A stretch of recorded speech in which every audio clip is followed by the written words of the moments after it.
Bonjour and welcome back. We are now talking about stop consonants. So we're going to be covering these letters here and giving them a little bit of practice.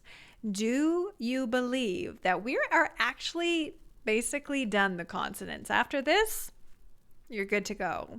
So you are almost all the way there, which is pretty exciting.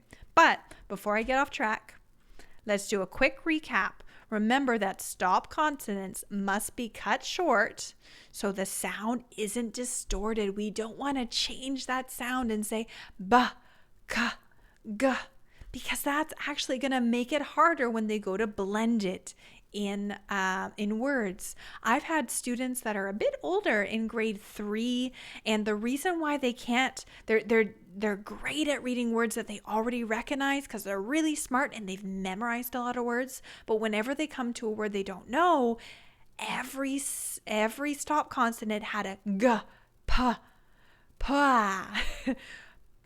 Go, and it was really, really, really getting in the way of them being able to blend. So stopping this habit is essential for students just learning to read, but also even if your child already knows the alphabet and this is just you catching up to them, actually go through these letters with them and say, okay, do they actually know them? Do they know them with that sound? Because it's possible that you may have to unlearn it. Okay, tip number 7. If you hear the sound, I want you to do a karate chop. Now, if you hear a p, you'd say, okay, karate chop that letter. What sounds more like a karate chop? P or p? P. And remember, this one here, it just makes a nice p sound, not like p. Very similar, but a little bit different with my lips. When I go p, they can open if they want to versus p. There's just a little bit less air going through them. P, not p. Pa. B. T. Now, if I was first working on these, I wouldn't say t, e. I would say t, e, t. All right, your turn.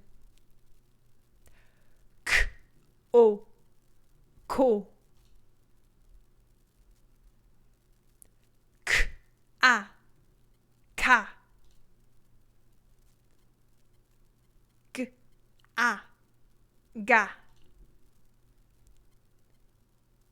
d, u, du. Remember, it is so important not to add that sound, okay? Doesn't matter how old the child is. This is, or for ourselves. I had to retrain myself as a teacher not to add this sound. So this is a super important habit. And if you've made this sound habit, we need to break it and replace it with the t, k, b.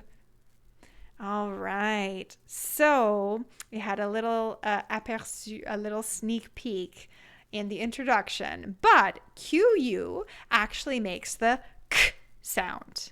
So, k, k, k. They're actually pronounced all the same. The U here is actually silent. So you might think, oh, why is there a U there if it's silent? How can I remember that? I have something called a sound story. I got so excited I even had to move the chair. That is going to be able to help us here. So this is the big brother, Q, and this is the little brother, U. So U is the little brother, and he gets so excited when he can go out with his big brother. But he actually gets really shy. So when they get surrounded with the big brother's friends and they're all around, there's even letters on this side too, he actually just smiles and he does not talk at all. That is why in French these two letters together say k, because whenever he's out with his big brother, he gets a little shy in the group of friends. So he just goes, he's having fun. He's definitely having fun, but he is shy. And sometimes I like to tell this story because actually in my own family, my brother I remember when my brother was in high school and I was in elementary school, and he took me with his friends to the movie theater, and I was so excited, but I was also so shy that the friends actually weren't sure that I was actually with the group because I wasn't talking. I was just like this. But I had a lot of fun, but I did not talk at all. So I was actually just like little brother U here.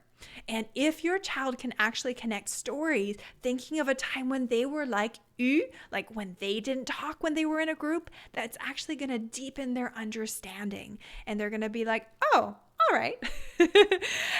So, however, you can cement this in here. And this is just one way of making these are called sound stories that I've created, but it's a way of it making sense, right? You don't have to memorize it. You're like, oh, that makes sense. U is shy. So it's just k.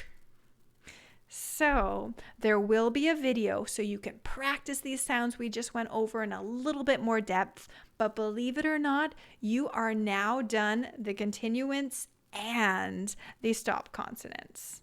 So give those extra videos a practice if you like, but I'll see you when you're ready in the third unit.